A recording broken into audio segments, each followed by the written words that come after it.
سچے ہیں، آپ صادق ہیں، آپ امین ہیں۔ تو میرے آقا صلی اللہ علیہ وسلم نے ارشاد فرمایا تھا، اچھا اے مکے کے لوگوں، میں اونچائی پر چڑھا ہوں، میں اونچائی پر کھڑا ہوں، میں بلند مقام پہ کھڑا ہوں، اور اگر میں اس بات کی خبر دوں کہ اس پہاڑ کے پیچھے بہت بڑی فوج آ رہی ہے جو تم پہ حملہ کرنا چاہ رہی ہے، تو مکے کے لوگوں بتاؤ کیا مان لو گے؟ تو تمام مکے کے لوگوں نے ایک زبان ہو کر کے کہا تھا، ہاں ہم مان لیں گے۔ میرے آقا صلی اللہ علیہ وسلم نے جب یہ ارشاد فرمایا تو جب مکے کے تمام لوگوں نے کہا ہم مان لیں گے، تو میرے سرکار صلی اللہ علیہ وسلم نے ارشاد فرمایا تھا، اے مکے کے لوگوں سنو، یہ تو صرف تمہیں سمجھانے کے لیے تھا۔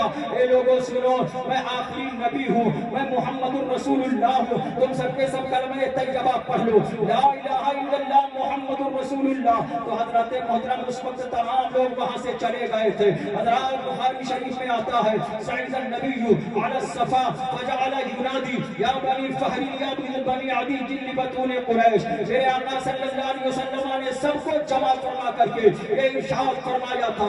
لیکن یہ مسلمانوں سنو، جب میرے آقا صلی اللہ علیہ وسلم پہاڑی سے نیچے اترے، میرے سرکار صلی اللہ علیہ وسلم کو رجم تھا، رب تبارک و تعالیٰ کا حکم آتا ہے، اے جبریل جا کر کے میرے حبیب سے کہہ دو پریشان ہونے کی ضرورت نہیں ہے، گھبرانے کی ضرورت نہیں ہے، پہلے اپنے قریبی رشتہ داروں کو ڈرائیں، اپنے قریبی رشتہ داروں کو سمجھائیں۔ میرے سرکار صلی اللہ علیہ وسلم نے تقسیم طعام کا معجزہ پیش فرمایا تھا۔ اے مسلمانوں سنو، اس لیے جب علماء بلایا کرے کہ آ کر کے مجمع میں بیٹھ جاؤ، کیا آپ کو معلوم نہیں ہے کہ حضرات اس مجمع کو، اس پروگرام کو نسبت کس سے ہے؟ بڑے پیر روشن ضمیر سیدنا شیخ عبد القادر جیلانی بغدادی رضی اللہ تعالیٰ عنہ سے ہے، جو کہ بغداد والے سرکار فرماتے ہیں پوری روئے زمین سب کچھ میرے سامنے اس طریقے سے ہے، پوری کائنات کی جیسے میرے ہاتھ کے ہتھیلی میں رائی کا دانہ۔ تو اے مسلمانوں، بغداد کے رہنے والے مسلمانوں، علاقہ جوار کے بسنے والے مسلمانوں،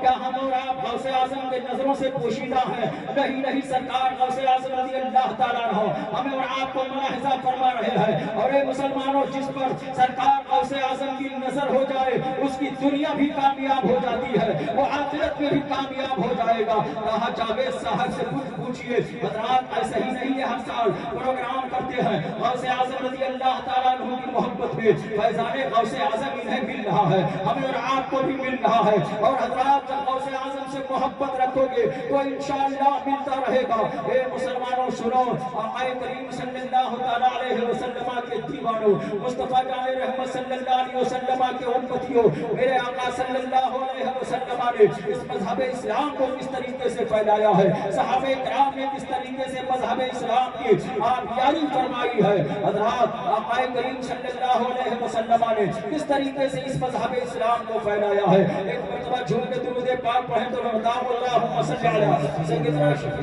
حبیبنا کریمنا و مولانا محمد معدن الجود والکرم علیہ وآلہ وسلم، صلاۃ و سلام علیک یا رسول اللہ صلی اللہ علیہ وسلم۔ حضرات ہم اور آپ مسلمان ہیں، الحمدللہ فخر ہے اس بات پر کہ ہم مسلمان ہیں، اور اس بات پر بھی فخر ہے کہ ہم اور آپ ہندوستانی ہیں، کہہ دو سبحان اللہ۔ حضرات یہ مذہب اسلام اور مذہب اسلام کے حضرت محترم، مذہب اسلام کی عظمت، مذہب اسلام کی حقانیت، علماء بیٹھے ہیں، اور جو بھی حضرت محترم علماء کرام ابھی آپ تمامی حضرات کے سامنے تشریف لائے، نعرے تکبیر، نعرے تکبیر، نعرے رسالت، نعرے رسالت، جشن غوث اعظم، فیضان غوث اعظم حضرت علامہ مفتی اسرار صاحب اللہ، نعرے تکبیر،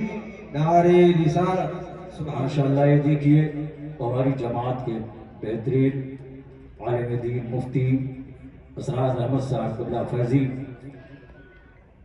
کی جلوہ گری ہے۔ بس چند منٹ میں اپنے گفتگو کو ختم کر رہا ہوں۔